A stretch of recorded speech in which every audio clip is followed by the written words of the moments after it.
Alors, bonjour à tous. Merci beaucoup d'avoir cliqué sur ce podcast. Je suis super contente de vous retrouver parce que c'est mon premier podcast de la sorte. Donc, pour rappel, moi, je m'appelle Maïloane, mais tout le monde m'appelle Maïlo.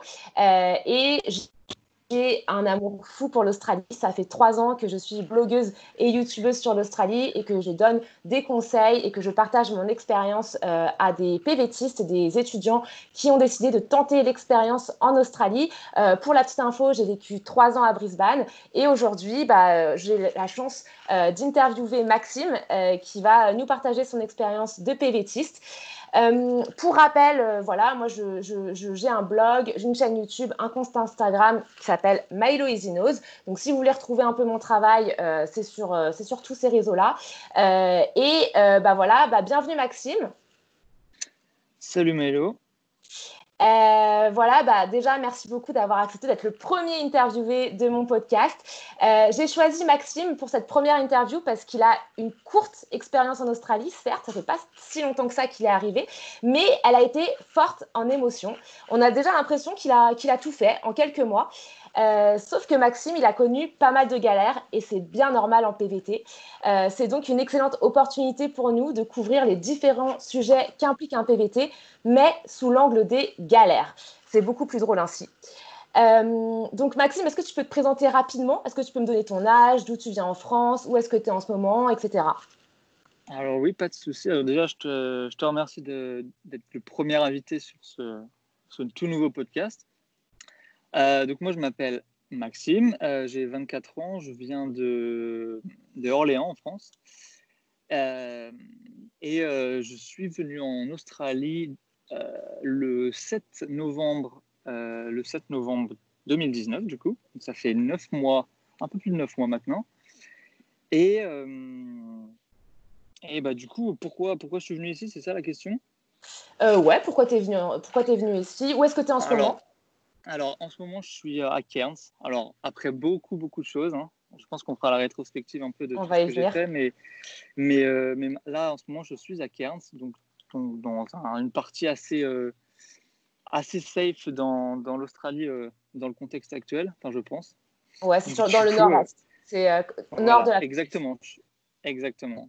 Dans le nord de la côte est, je viens de finir le road trip de la côte est. Canon. Voilà.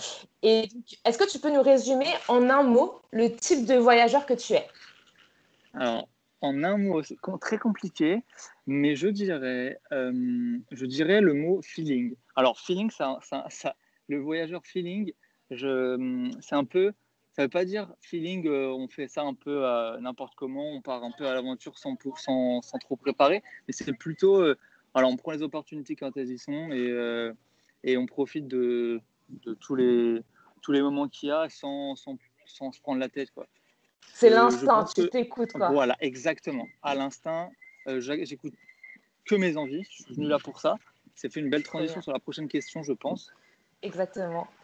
La qui prochaine est question, de. c'est qu'est-ce qui t'a donné envie de partir en Australie? Tu étais en France, à Voilà, Orléans, et tu t'es dit, je me casse en Australie. Pourquoi? voilà. Alors, la petite histoire, en fait, elle est toute simple. Je pense qu'elle est assez, on va dire, comment dire, elle est assez classique, puisque en fait, j'étais en études. Et ça fait plusieurs années, même, ça fait 3 4 ans que je veux déjà m'expatrier, pardon. Donc je sais pas où, je savais pas où, mais j'avais envie de m'expatrier. Et puis j'avais toujours quelque chose qui me retenait en France. Et puis donc du coup j'ai fini mes études en marketing et j'ai décidé après, du coup l'année dernière, après mon master, de dire bon allez je m'en vais, je m'expatrie. Et j'avais envie d'une année euh, où je fais justement ce que j'ai envie, vraiment ce que j'ai envie dans le voyage. Et quoi de mieux comme pays comme l'Australie pour faire ça, parce que je pense que c'est un pays qui permet enfin je pense, maintenant je le sais, c'est un pays qui permet de faire ce qu'on veut vraiment. Si on veut voyager, on voyage, si on veut rester dans une ville, on peut, si on veut voyager dans les parties chaudes, on peut, si on aime plutôt le froid, on peut tout faire. Donc du coup, c'était vraiment le pays qui me convenait pour une année voilà, une année pour faire un peu ce que je voulais avant de repartir en France et on va voir. Je sais pas encore trop ce que je vais faire quand je vais revenir, mais bon. T'es Voilà, parti juste après ton master? exactement, ouais. Et donc, t'as pas eu trop peur de, tu sais, parce que souvent on nous dit, ouais, après le master, il faut commencer à avoir sa première année d'expérience professionnelle. T'as pas eu peur? Alors, moi, j'ai eu la chance de faire 3 ans d'alternance avant. Ouais, Donc, du coup, j'avais un peu d'expérience quand même, mais pas du tout. En fait, même si je n'avais pas eu d'expérience avant, je pense que je serais parti quand même parce que déjà, j'en avais envie depuis quelques années. Et j'ai pas. Non, franchement, encore une fois, dès que j'ai envie d'un truc, si je suis prêt à le faire, j'y vais. Non, j'avais pas spécialement peur de partir. Et justement, pour moi, c'était mon entourage et des fois, quelques personnes me disaient: ah ouais, mais t'as pas d'expérience. Ça, c'est la phrase qu'on retient mm, souvent et qu'on nous dit souvent. Ah ouais, tu vas peut-être perdre quelque chose. Là, c'est l'opportunité pour toi de justement de pas partir, de rester parce que tu viens de sortir d'alternance, tu peux trouver un bon job et tout. Mais non, moi, je l'ai pris dans l'autre sens, dans le sens où c'est hyper bien de partir, ça va m'ouvrir d'autres portes, je vais améliorer mon anglais, je vais me connaître moi-même un peu plus. Enfin, ça, c'était que des questions que je me posais avant et que ouais. j'espérais qu'ils se concrétisent. En tout cas, je l'ai pris comme ça et je pense que c'est la meilleure manière de partir, sinon tu décolles jamais. Comme tu l'as dit, tu t'es écouté, quoi. Ah, clairement. Ok, super. Et donc, une fois que tu as pris ta décision, comment est-ce que tu t'es préparé pour ce projet? Alors, la préparation, alors j'aime bien que les choses soient préparées, mais pas trop. Parce que justement, en gros, le début, c'était PVTiste, parce que je ne savais pas où aller. Au début, je ne savais pas que c'était Australie ou Canada. Voilà. Et après, ça s'est très vite décidé sur l'Australie. Donc, du coup, après, je me suis vite tourné sur les chaînes YouTube. Alors, je ne sais pas pourquoi, mais parce que j'avais envie de voir vraiment en vidéo ce que ça donnait. Parce que je ne Attends, sais je te pas, j'ai coupe envie. 2 secondes parce qu'on a dit PVT, mais peut-être que tout le monde ne sait pas ce que c'est.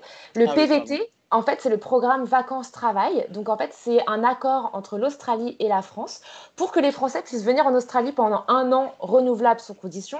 Et vous pouvez voyager et travailler pendant 1 an de manière illimitée. Donc, voilà. Donc, Maxime, il a choisi ce visa-là. Donc, vas-y. Tout Donc, tu à étais sur fait. les chaînes YouTube. Tout à fait. Donc voilà, le PVT, parce que c'était enfin, pour moi, le visa le plus flexible pour partir 1 an ou deux ou plus dans un pays. Et donc, du coup, j'ai choisi l'Australie et je me suis tourné vers les chaînes YouTube. En premier, alors, j'ai retourné YouTube pour avoir des PVTistes qui étaient français en premier, parce que bah, je préférais avoir des retours français. Donc, du coup, je suis tombé sur ta chaîne YouTube, je suis tombé sur la chaîne si je cite des noms, je suis tombé sur la chaîne de Alex Malcolm. Ouais. Je suis tombé sur des PVTistes qui étaient soit qui partageaient leur aventure, soit qui étaient des influenceurs. Donc, du coup, voilà. Et ensuite, c'est tout. Après, j'ai été sur des petits guides pour voilà, savoir ce qu'il fallait faire, les démarches, mais pas plus. Vraiment pas Pas plus. plus. Alors, si un truc que j'ai fait avant de partir, bien entendu, je me suis renseigné sur comment faire pour avoir une carte bancaire, tout ça, mais j'avais juste des petites listes, on va dire. J'avais pas tout préparé à l'avance pour dire je veux me faire ça à l'avance. Non, j'avais juste pris 10 jours en auberge Ouais. avant de partir. Et je pense que c'est Ok. une Et bonne chose. comment tu as choisi ta ville d'arrivée? Alors, la ville d'arrivée, alors, je sais pas.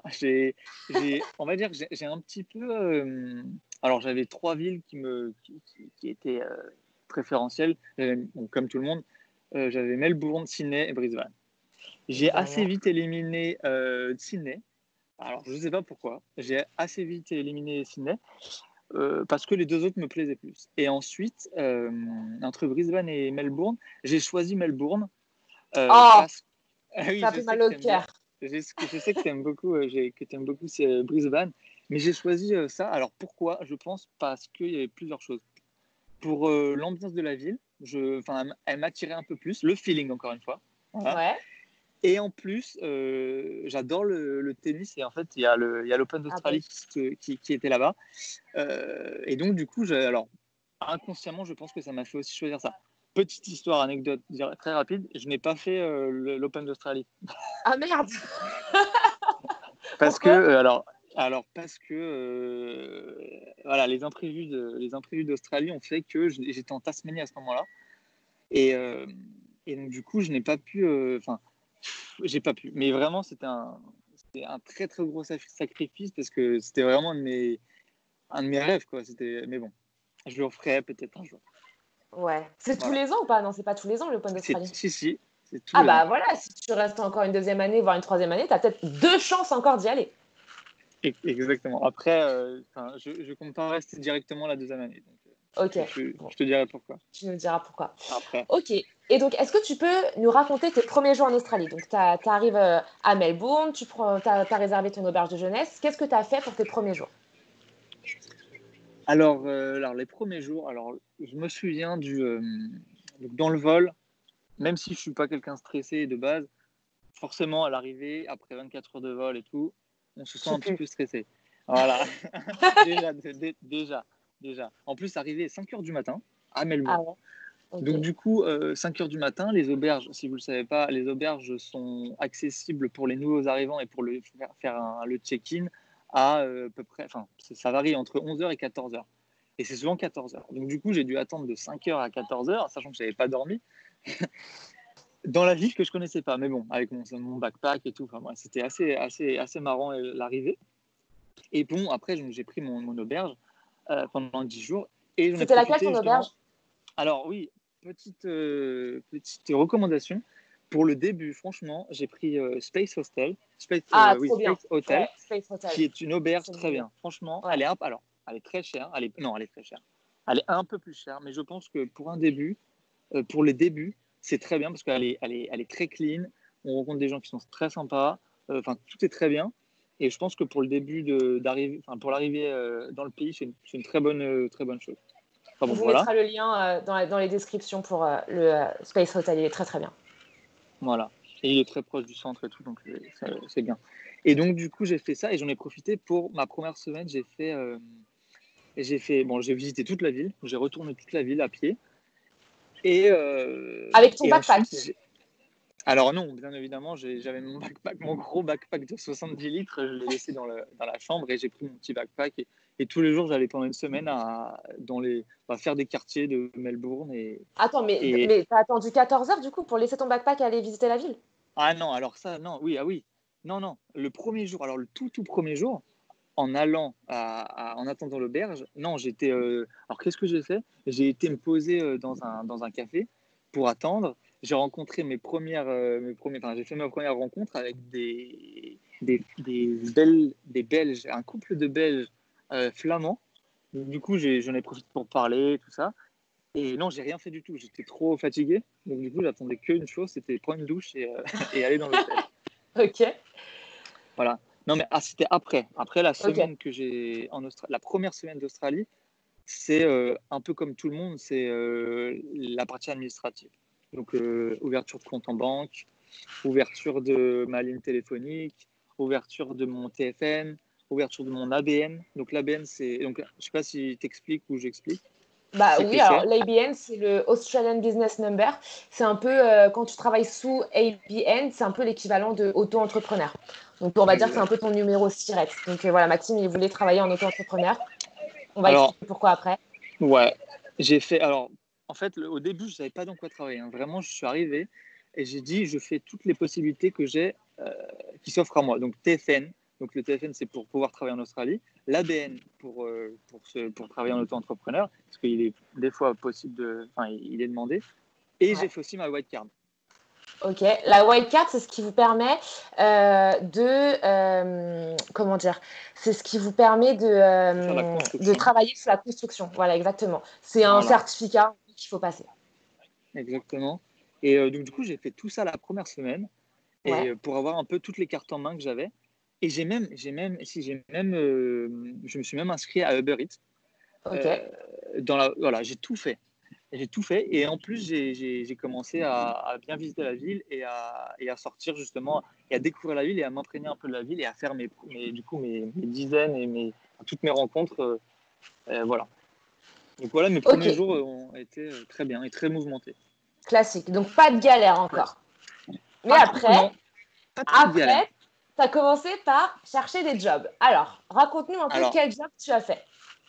Alors les jobs, alors en premier, comme beaucoup de Français, comme beaucoup de monde, on se dirige comme sur la restauration. En tout cas, moi, je me suis dirigé vers la restauration pour chercher un boulot de serveur, enfin, je sais, serveur ou n'importe quoi d'ailleurs.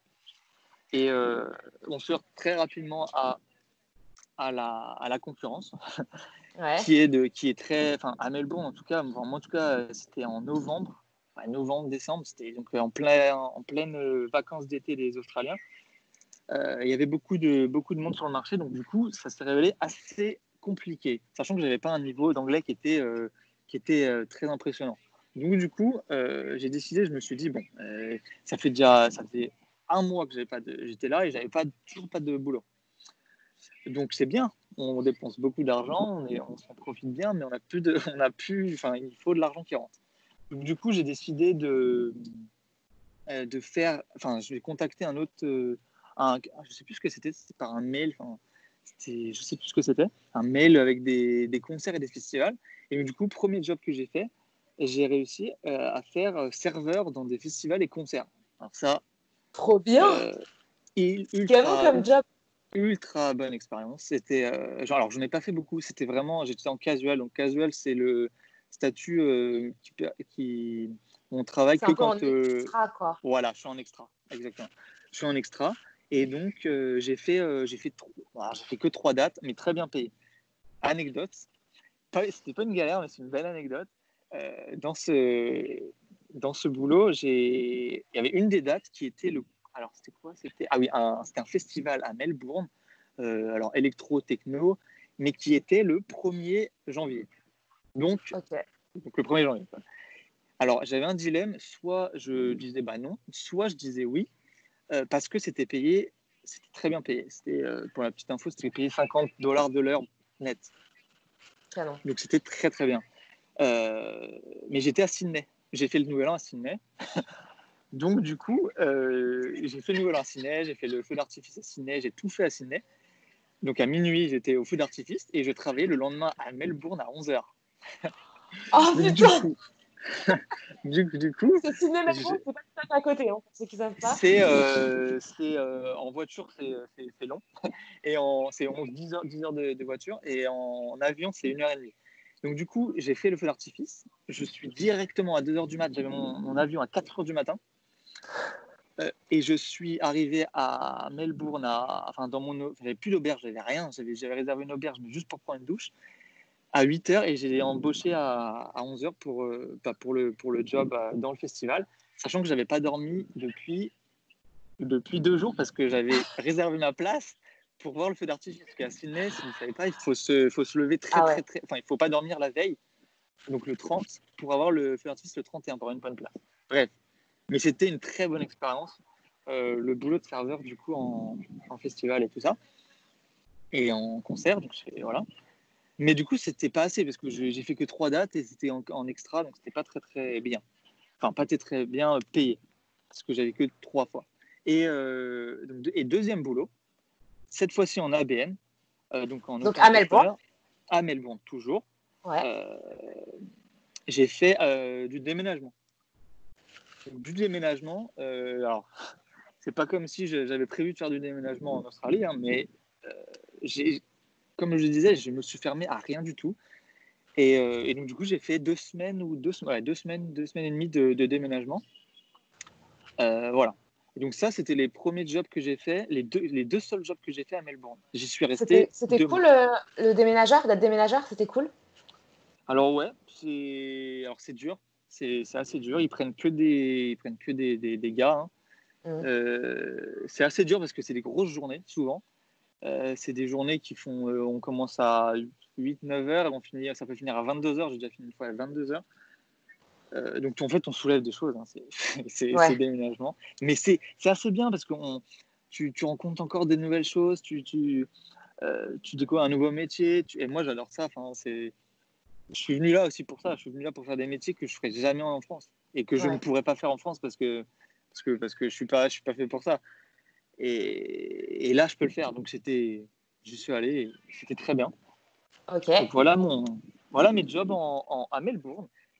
Mais première pas galère, mais première chose, parce que en fait, c'est pas si j'ai eu des galères qui vont venir après aussi avec les voitures et tout ça, mais les galères à chaque moment, c'est des galères, mais qui se transforment en des expériences. Et je dirais même des galères expériences. C'est plus Voilà, Sur le coup, c'est une galère, mais après, tu es bien content d'avoir eu cette galère. C'est ça qui rythme ton PVT, c'est les galères. Et après, en fait, ce dont tu te souviens le plus, c'est les galères. Et en fait, c'est là où tu te marres le plus, c'est quand tu te souviens des galères. Mais du coup, effectivement, avec le recul, tu prends pas ça comme une galère. Tu te dis non, mais c'était une expérience de ouf, exactement. c'était trop bien. Mais effectivement, pour les gens qui nous écoutent, on va dire galère parce que sur le coup, c'est une galère.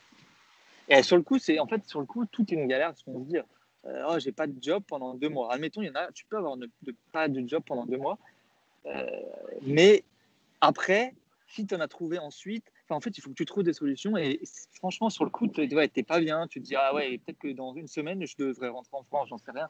Mais il faut pas le prendre tant comme une galère ensuite. Il faut se dire, ah ouais, c'était une belle expérience. Et puis voilà, c'est ça qui fait le voyage, quoi. Enfin, voilà, clairement. Exactement.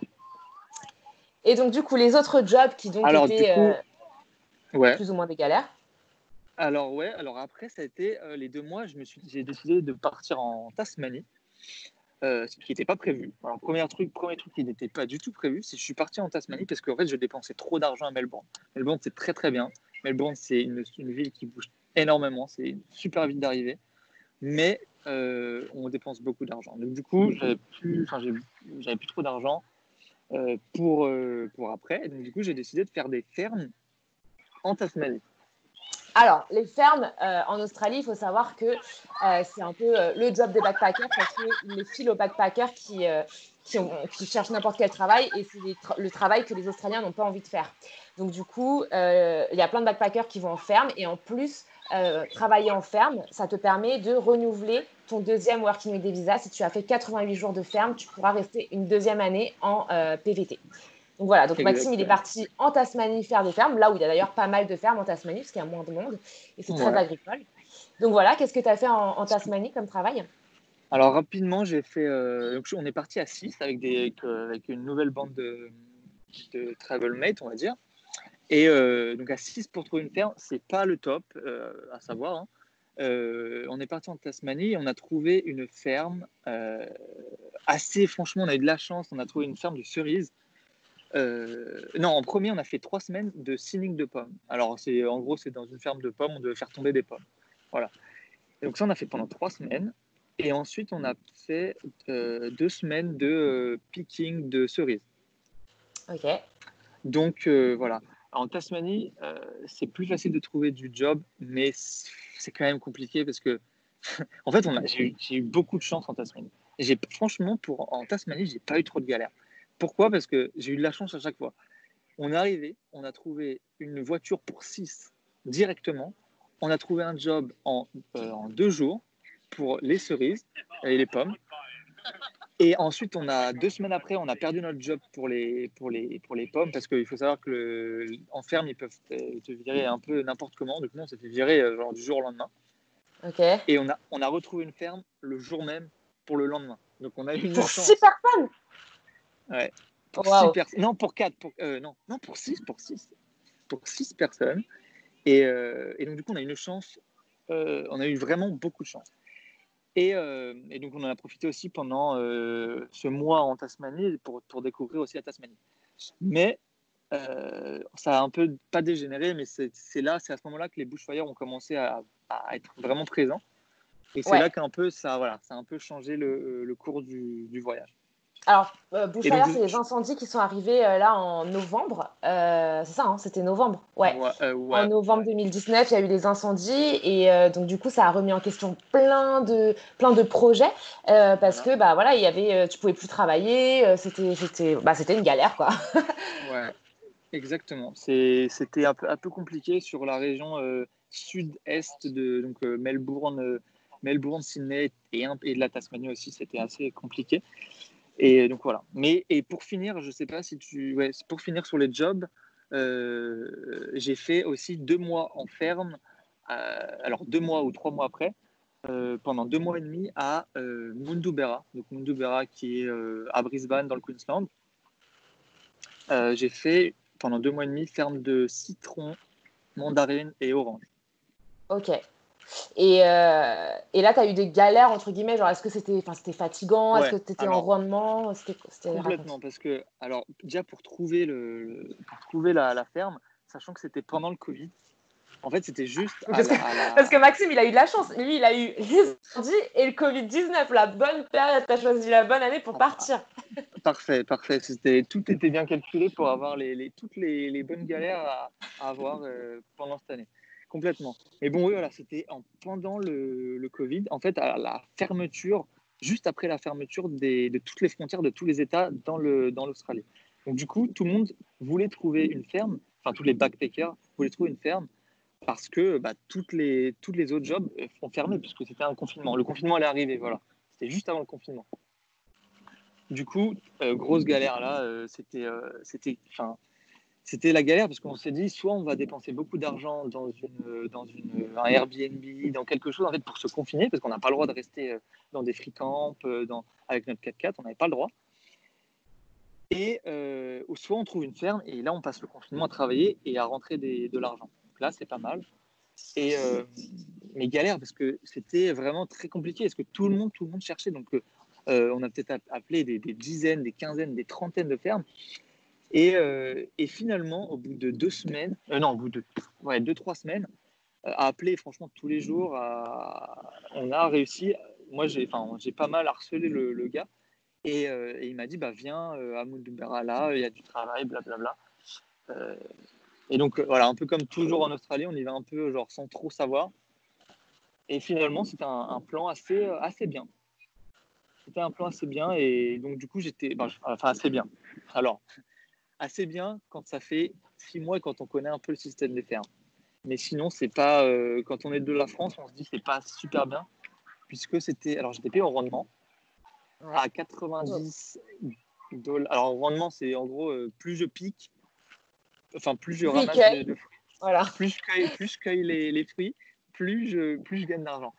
Mais il fallait que je remplisse une bine, donc une caisse de 400 kilos pour 90 $. Ce qui est pas catastrophique, mais qui est quand même assez compliqué.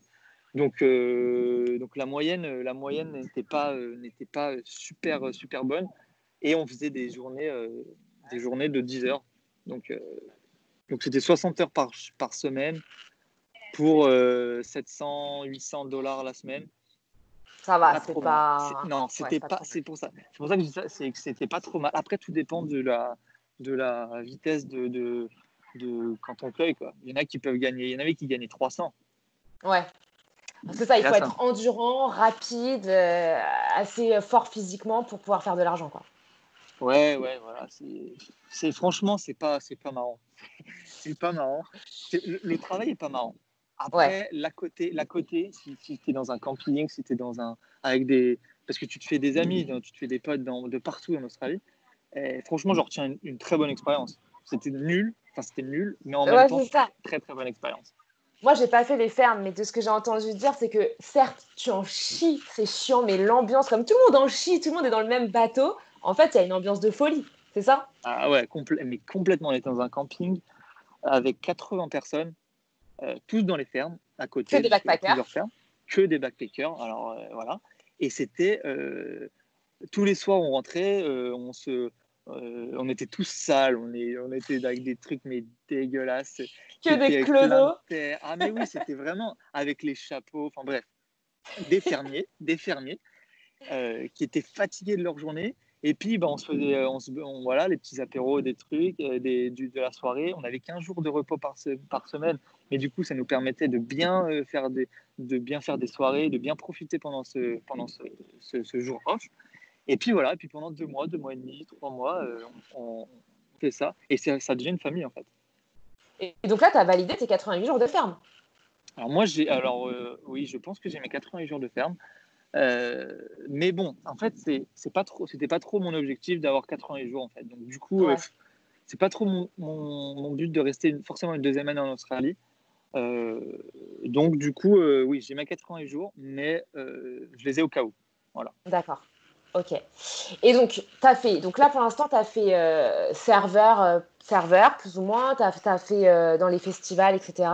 Tu as fait les fermes et tu as fait Uber Eats. Exactement. Alors, raconte-nous Uber Eats, parce que ça, il y a plein de backpackers qui veulent faire Uber Eats parce que c'est facile, tout le monde peut travailler avec Uber Eats. Mais voilà, raconte-nous comment ça se passe. Alors Uber Eats, alors j'ai fait dans ma période où j'étais à Sydney, donc juste après Melbourne. Alors j'ai fait Melbourne, j'ai fait Tasmanie, et ensuite je suis allé à Sydney pour acheter une voiture à la base. Sauf que je suis resté plus longtemps que prévu. Je suis resté un mois à Sydney et il fallait que je travaille. Sauf que en un mois, tu peux pas trouver un job pour un mois à part. Enfin, tu peux, mais c'est très compliqué. Enfin, c'est plus compliqué. Du coup, la solution la plus facile, on va dire, c'est Uber Eats. Alors, pour faire Uber Eats, c'est pas si facile que ça parce qu'il faut donc s'inscrire. Il demande Déjà, beaucoup de rien que vérifications. s'inscrire, je crois que c'est une galère. Rien que s'inscrire, Exactement. c'est une galère. Exactement. Il faut prendre une semaine, 2 semaines d'inscription. Parce qu'en fait, il y a beaucoup de vérifications. Ils vérifient ton identité, ils vérifient ton casier judiciaire. Alors, casier judiciaire, tout est automatique, hein, mais le temps de vérification. En plus, ils ne reconnaissent pas forcément les permis français et tout ça. Donc, du coup, il faut des fois faire des traductions de permis de conduire, enfin des papiers français pour qu'ils t'acceptent. Donc du coup, c'est assez compliqué, c'est assez compliqué de s'inscrire. Enfin, c'est pas compliqué, mais c'est long. Faut le vouloir faire Uber Eats, on peut dire. Mais Et ensuite, en dès que tu as plus, ton Uber compte, Eats, tu peux le faire que à vélo quand tu es backpacker en Australie. Donc en plus, il faut que tu t'achètes un vélo. non, tu peux le faire en scooter aussi. Ah oui, ok, scooter. Tu Mais peux tu le peux pas faire le en faire en scooter. voiture. Parce qu'en France, tu peux le faire en voiture. Non, je crois pas, je sais pas, je sais plus. Mais en tout Mais en cas, scooter, la plupart font à vélo, quoi. ouais, alors tout le monde fait en vélo parce que ça coûte moins cher. Et après, donc le mieux, c'est quand même de louer un vélo électrique. Moi, j'ai loué Ouais.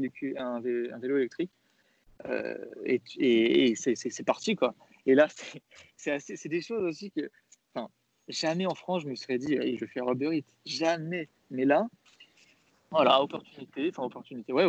J'avais besoin d'argent. Je me suis dit, bon, voilà, ça va faire une expérience. Et puis en plus, ça permet de visiter la ville aussi. De Du ouf. coup, je suis parti en vélo et à livrer des McDo, enfin voilà, des trucs, quoi. Et galère, très grosse galère qui m'est arrivée 2 jours avant de rendre un jour avant de rendre le vélo, donc en location. Je vais pour aller travailler, donc aller en vélo. Je me fais plus de vélo. Je me fais voler mon Oh vélo. non. Je me suis fait voler le vélo électrique, donc dans Sydney. Donc si on disait, enfin moi, Australie est un pays très safe, il n'y a pas de vol et tout ça, mais bon, là, il serait que je me suis fait voler mon vélo qui coûtait un bras. Sachant que j'avais une assurance, mais l'assurance ne couvrait pas forcément enfin ça couvrait pas le vol en fait. Du Putain. coup, je me suis retrouvé à payer 700 $. J'ai dû payer 700 $ pour ça, plus la Génial. caution. Non, 700 $ en tout, je crois. J'ai perdu 700 $ juste avant de partir en road trip, sachant que je gagnais avec Uber Eats 700 ou 600 $ par semaine. Oh, t'as perdu une semaine de taf. J'ai perdu ce que j'avais travaillé en fait. J'ai travaillé 2 semaines. Donc, du coup, bon, franchement, ça c'était pas très drôle parce que bon, c'était juste avant de partir en road trip et juste avant le Covid en plus, juste avant le confinement.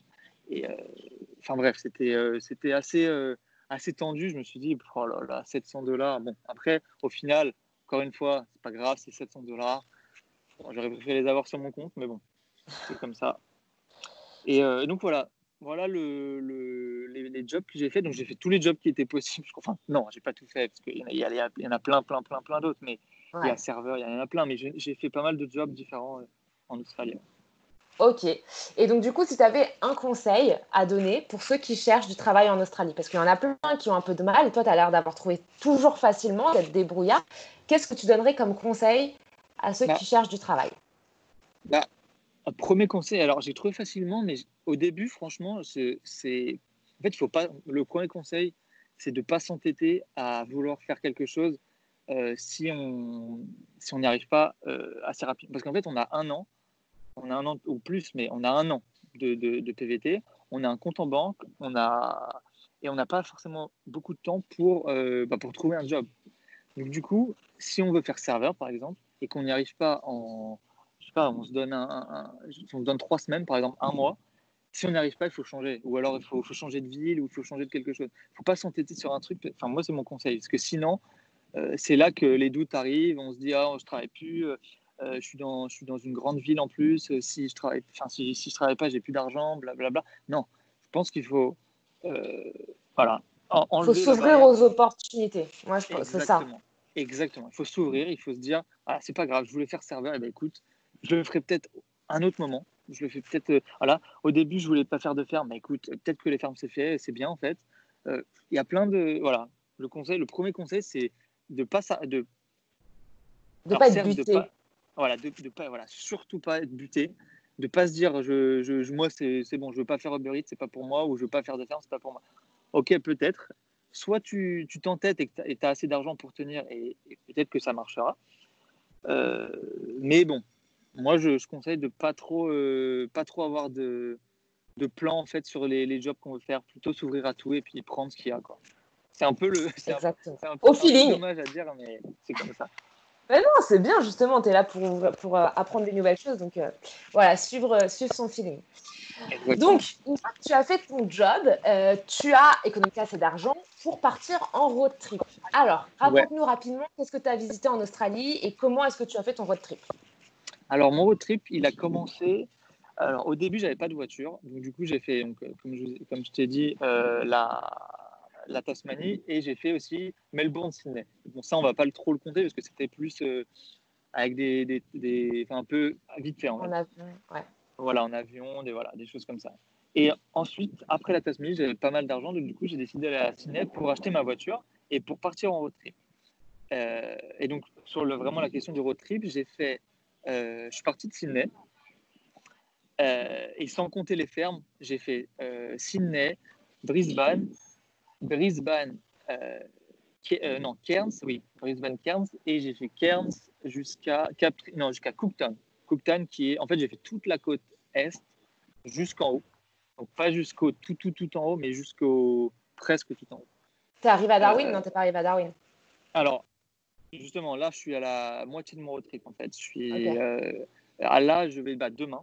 Demain, je pars pour Uluru. ok. Je pars pour Uluru, donc Uluru, c'est le centre de l'Australie. Et Gros ensuite, rocher. j'irai à Darwin. Ok. Donc, du coup, j'ai quand même pris 1 mois et demi pour faire que la côte Est. C'est beaucoup. C'est beaucoup, mais il s'est passé beaucoup de choses et donc c'est pour ça que. Et puis il y avait beaucoup de choses à faire sur la côte Est, donc du coup, je suis resté 1 mois et demi sur la côte Est pour Et tout t'es faire. parti en... J'ai Ouais, vas-y. j'ai tout fait sur la côte Est. Toutes les cascades, tout. Ok, canon. Et donc, du coup, tu es parti en 4x4, c'est ça? Tu as acheté un véhicule. Ouais, ouais, j'ai fait. Alors, j'ai acheté un 4x4 à Sydney. Et là aussi, alors, j'ai eu pas mal de galères avec le 4x4. Enfin, petite galère. J'ai pas eu des Ouais. galères d'accident, pas des galères comme ça, mais j'ai eu des petites galères déjà pour l'achat. L'achat, on va dire que l'achat était plus compliqué que prévu. Je pensais à aller assez vite, mais en fait, ça a été c'est assez compliqué de trouver un véhicule qui nous correspond parce qu'il ne faut pas que ça soit trop cher, faut pas que ça soit faut que ça soit une bonne mécanique, voilà, tout ça. Donc j'ai choisi le 4x4 parce que pour moi, enfin, je comprends, en fait, c'est un petit peu sectaire, mais je ne comprends pas pourquoi on prend un van en Australie. Bah, pour ceux qui partent Je- sur la côte Est, c'est pas mal. Mais après, c'est sûr que si tu pars à Uluru et tout, t'as besoin d'un ouais, 4x4. ouais, mais ouais, c'est vrai que pour la côte Est, pourquoi pas prendre qu'un van, mais même sur la côte Est, là j'ai fait que la côte Est pour l'instant, et franchement, si j'avais pas de 4x4, j'aurais pas pu faire plein de trucs. Il Ouais. y avait beaucoup de choses. Byfield National Park, par exemple, j'ai adoré, c'était trop bien. On ne peut pas le faire sans 4x4. Et j'ai fait aussi, je me souviens plus des noms, mais bref, j'avais rouler sur la plage, je ne pouvais pas le faire avec un van. Enfin bref. Du coup, j'ai choisi un 4x4. Et du coup, la vente s'est assez bien passée. Et 2 jours après être parti avec mon 4x4, donc en road trip, je déplie ma roof tent parce que j'avais une roof tent. Donc Je la roof tent, repars c'est genre une tente que tu vous mettez sur le toit pour dormir. exactement sur une tente de toit. Et du coup, j'ai été donc j'ai replié pour le lendemain la tente et je prends l'autoroute pour aller pour continuer mon road trip. je prends l'autoroute. Sauf qu'en fait, là, j'avais mal fixé, parce que c'était la première fois que je la repliais, j'avais mal fixé les sangles de la roue tente. La roue tente s'est ouverte sur l'autoroute. Alors, maintenant, Ça, c'est une galère. Ça, c'est une grosse galère quand même. alors, c'est une très grosse galère, surtout que ça aurait pu très très mal se passer. Parce que ouvrir une roue tente, c'est une tente sur le toit qui a une prise au vent, mais en gros, j'ai déjà eu une histoire là-dessus, j'avais déjà entendu ça, en fait, je me suis dit, mais ça m'arrivera pas. Enfin, moi, je ne vais pas oublier de bien fermer la roue tente. Ça m'est arrivé. Ça m'est arrivé, et heureusement, la voiture ne s'est pas retournée, parce qu'avec la prise au vent, ça peut retourner une voiture. Donc, du coup, j'ai réussi à, au moment où la roue tente s'est ouverte, mon travel mec qui était à côté de moi, donc le passager, était avec moi, il me dit la roue tente qui s'ouvre, la roue tente. Je pile, alors on était sur l'autoroute 110 à l'heure, je pile, Tu je me mets piles. sur la borne, Ouais. je freine parce qu'il fallait surtout pas que je roule plus, enfin il fallait vraiment que je fasse le moins de mètres possible avec la Ouais. roue tente ouverte, parce que Ouais. sinon c'était catastrophe assurée, accident, enfin c'était sûr. Donc du coup on s'arrête sur la bande d'arrêt d'urgence avec les camions qui passent à côté et tout ça, avec la roue tente ouverte. La roue tente, donc on essaie de la replier, sauf que on s'est dit mais attends, je vais pas remettre les sangles, que laisser les sangles, parce que je reroule, ça va se réouvrir, c'est sûr. Du coup, j'ai pris la ficelle que j'avais, de la vieille ficelle que j'avais dans mon coffre, et on a embobiné comme un saucisson la roue tente pour aller jusqu'à la prochaine station essence et acheter des sangles pour justement sangler la roue tente, quoi, parce que c'est pas possible. Du coup, pour info, j'ai toujours les sangles, parce que du coup, je peux plus fermer avec que les sangles qui sont déjà prévues dans la roue tente. En fait. Donc, du coup, Ok. c'était une. J'aurais pu perdre la roue tente, j'aurais pu faire un accident, j'aurais pu faire. C'était. C'est Bon, clair. maintenant c'est marrant à raconter, mais sur le moment, Sur le c'était. coup, tu flippes quand même. Hein. Bah oui, surtout que j'ai un peu. En plus, j'ai voilé la roue tente, elle est un peu. Elle est très bien, mais elle est un peu voilée, quoi. Ouais. Enfin bref, c'était. Ok. Voilà. Bon, bah, attends, ça, Donc, voilà. c'était l'anecdote du road trip. Et du coup, la dernière partie dont j'aimerais qu'on discute ensemble, c'est les imprévus. Moi, je cesse de le répéter, un PVT sans imprévu, un PVT sans galère, ce n'est pas un PVT. Du coup, toi, tu as eu le Covid-19, les bushfires, tu as vraiment eu tous les imprévus possibles et imaginables. Comment est-ce que tu as géré l'imprévu? Alors, l'imprévu. Alors, déjà, ce qu'il faut dire, c'est que du moment où je suis arrivé en Australie jusqu'à maintenant, tout mon plan que j'avais dans ma tête, euh, il s'est pas déroulé comme je l'avais prévu. Déjà, ça, il faut se le mettre en tête, c'est que rien ne va se passer comme on l'a pensé. Ça, c'est clair. Comment j'ai fait pour gérer les imprévus? Bah, comment dire? On va dire que j'ai été juste, comme j'ai dit au premier, avec juste le mot feeling, en fait, j'ai suivi ce que j'avais envie de faire. Par exemple, quand il y avait les bushfires à Melbourne qui arrivaient, j'ai décidé, je me suis dit, bon, je pars à Sydney.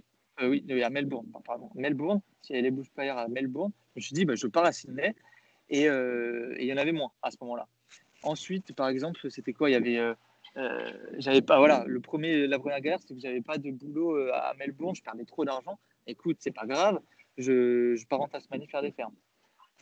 Voilà, toujours essayer de partir de ce problème, parce que sinon, si on reste dans le problème, bah, en fait, si on reste dans cet imprévu, ça devient un problème. Alors que si on prend cet imprévu comme une chance de dire ah ok, bah, c'est un imprévu, on part, et ben ça devient un imprévu joyeux. C'est Ensuite, ça, il faut vraiment être flexible. Je pense que et c'est c'est ça le mot, c'est flexibilité. Quand tu es en PVT, tu n'es pas là pour suivre la feuille de route que tu avais faite au début. non, Évidemment, complètement. tout le monde a une feuille de route, tout le monde se dit je vais faire ci, je vais faire ça, je vais faire ça, et c'est très bien, parce que ça te donne quand même une voie générale.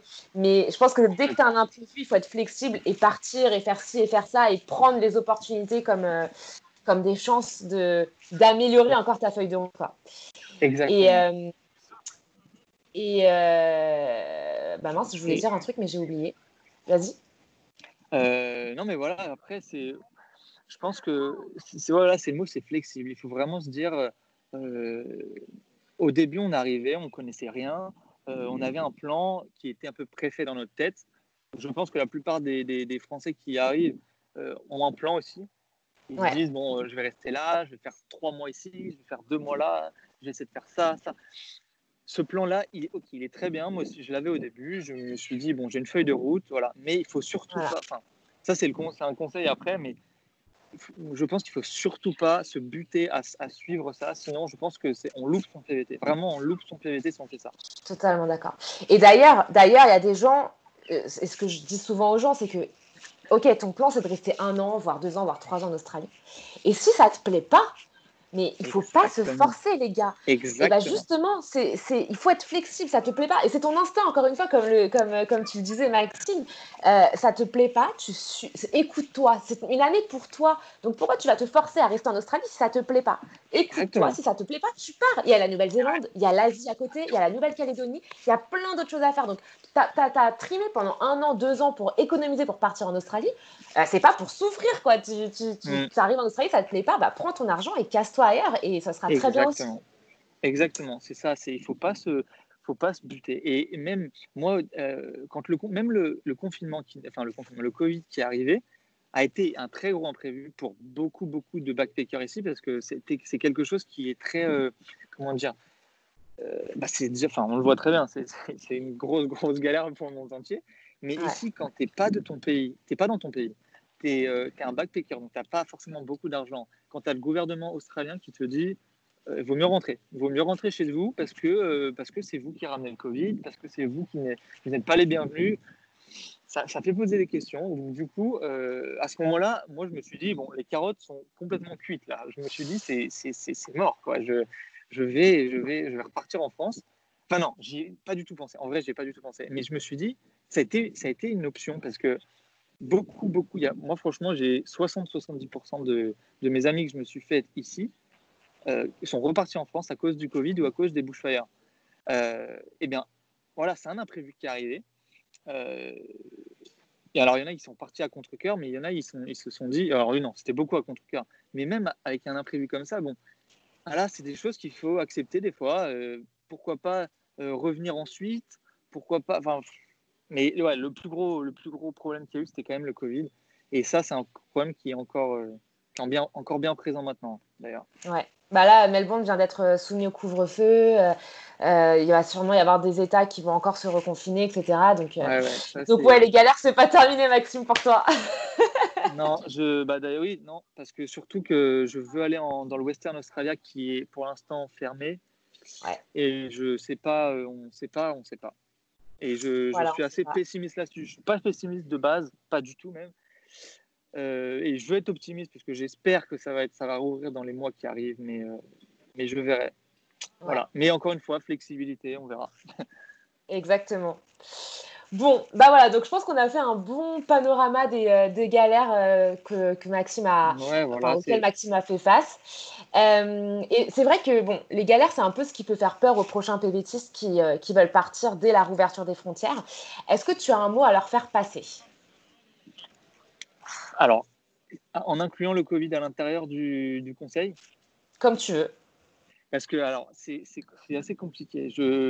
En étant sur place avec toutes les mesures qu'il y a, bon, ce qu'il faut dire, c'est quand même que le Covid ici, à ce que j'entends et ce qu'on voit, hein, c'est quand même beaucoup, beaucoup, beaucoup moins prenant et voilà, beaucoup moins prenant qu'en Europe.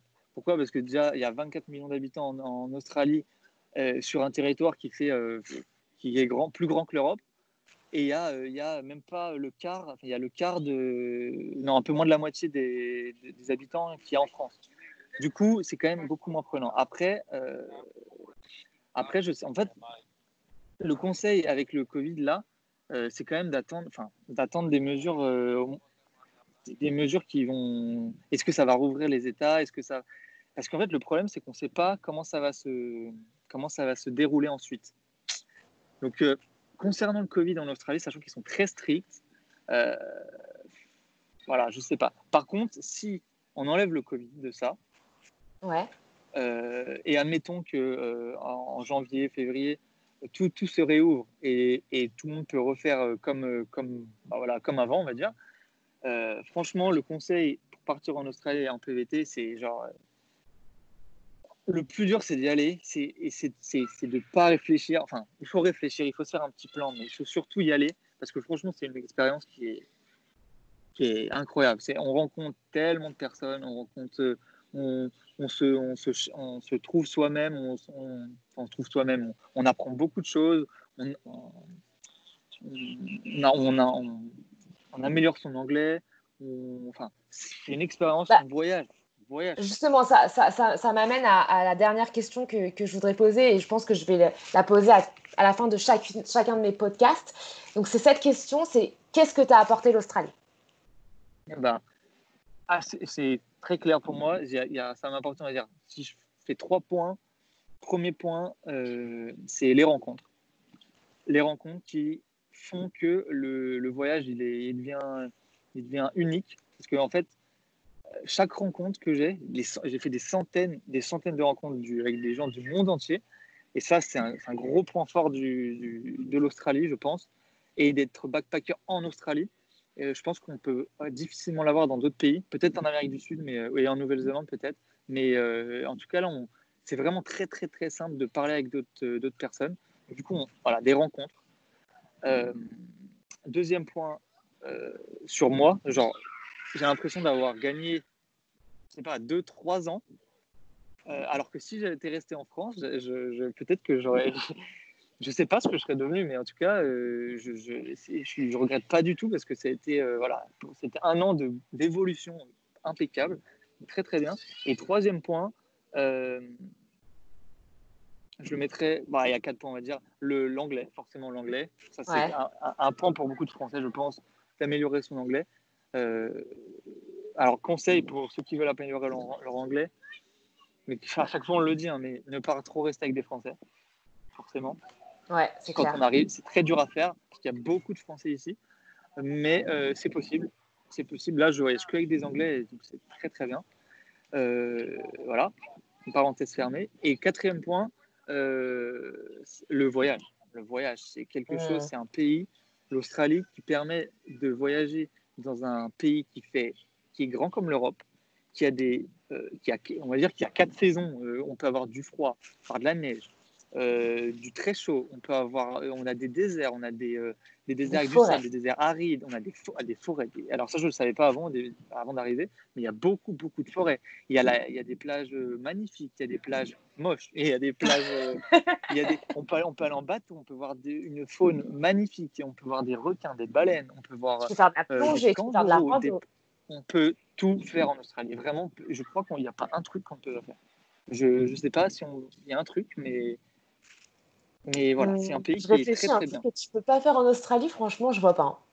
Peut-être qu'on peut Franchement, c'est pas vrai que je vois pas. faire. Je sais pas. En vrai, je crois qu'on peut tout faire. On peut vraiment tout faire. Et c'est vraiment un pays qui permet et aussi qui permet ça. C'est ça aussi qui est très bien, c'est que le pays permet il y a beaucoup d'auberges. On va dire que c'est un pays des backpackers. C'est pas pour rien qu'il s'appelle le pays des backpackers, quoi. Ouais. Ouais, ben, C'est incroyable. c'est même le pays du road trip en fait, parce que ils ont des vannes, ils ont des camping-cars, mais j'ai jamais vu ça de ma vie. Ils ont des Alors oui, camping-cars pour une famille entière, quoi. Le truc, complètement. ils ont des douches, ils ont des toilettes, ils ont Ah des oui, télés comme ça. Enfin, genre, c'est un truc de ouf. totalement. La culture du road trip en Australie, c'est incroyable. Ah oui, c'est vraiment, ouais, clairement, ils ont des 4x4 ou des camping-cars. C'est des choses qu'on ne voit pas du tout en Europe. C'est ça. Ils ont des Et camping-cars 4x4 même. Il y a ah ouais, des même campings des un peu camions partout. 4x4. Enfin, c'est assez Très incroyable ça. simple, c'est très très Ouais. simple. Et franchement, enfin, moi, je suis venu pour surtout euh, le road trip. Enfin non, oui, je suis venu pour les deux. En fait, je suis venu pour l'expérience globale. Mais finalement, aller en Australie sans faire un road trip, pour Ah moi, bah oui, non. c'est Ça gâcher n'a aucun l'Australie. intérêt. Bien C'est sûr. gâcher l'Australie. Et donc, du coup, le road trip, c'est incroyable. C'est une expérience incroyable. Ça me donne envie de repartir. Bon, et écoute, franchement, merci beaucoup Maxime pour cette belle discussion. Ça m'a ça m'a fait battre le cœur là. J'ai trop envie de retourner en Australie. Et merci d'avoir partagé tes expériences, tes galères. Si jamais vous voulez retrouver Maxime, donc c'est Maxime. C'est quoi déjà? C'est Maxime LNR sur Alors, Instagram. Maxime-LNRI sur Instagram. LNRI. Donc ça, je le mettrai aussi dans la description. Vous pouvez aussi le retrouver sur YouTube. Tu as lancé ta chaîne YouTube? Ouais, j'ai fait une petite chaîne YouTube pour un peu, à la base, montrer un peu ce que je fais en Australie pour mes potes et ma famille. Et ouais, c'est sympa. Après, j'ai pas forcément trop le temps de monter toutes les vidéos parce que ça prend assez de temps et je veux faire des choses qui sont assez bien. Mais en tout cas, ouais, j'ai une chaîne YouTube pour aller voir j'ai des petits trucs qui sont dessus. Donc, Bon, on mettra ça j'ai aussi aussi dans la description si vous voulez aller voir un peu plus loin l'expérience de Maxime. Et complètement. puis, voilà, encore un grand merci. Pour ceux qui nous écoutent jusqu'au bout, vous pouvez aussi me suivre sur Instagram, Milo Easy Nose. Et j'ai aussi récemment fait mon application justement pour éviter les galères. Donc, c'est une application qui vous permet un peu d'être votre carnet de bord du début jusqu'à la fin de l'Australie. Je vous mets le lien dans la description aussi. Ça vous permettra de vivre votre voyage sereinement. Et puis, à très bientôt pour un prochain épisode de podcast. Alors, là, c'est bon, j'arrête l'enregistrement. Toi aussi, tu peux arrêter l'enregistrement. Et surtout, à ta droite, il faut que tu cliques sur enregistrer, à droite de l'écran. Save. Voilà, épisode. Nickel. Machiette. Ok, il est enregistré du coup. Ok, super. Merci beaucoup. Alors, attends 2 secondes. Je coupe du coup stop recording. On est bon.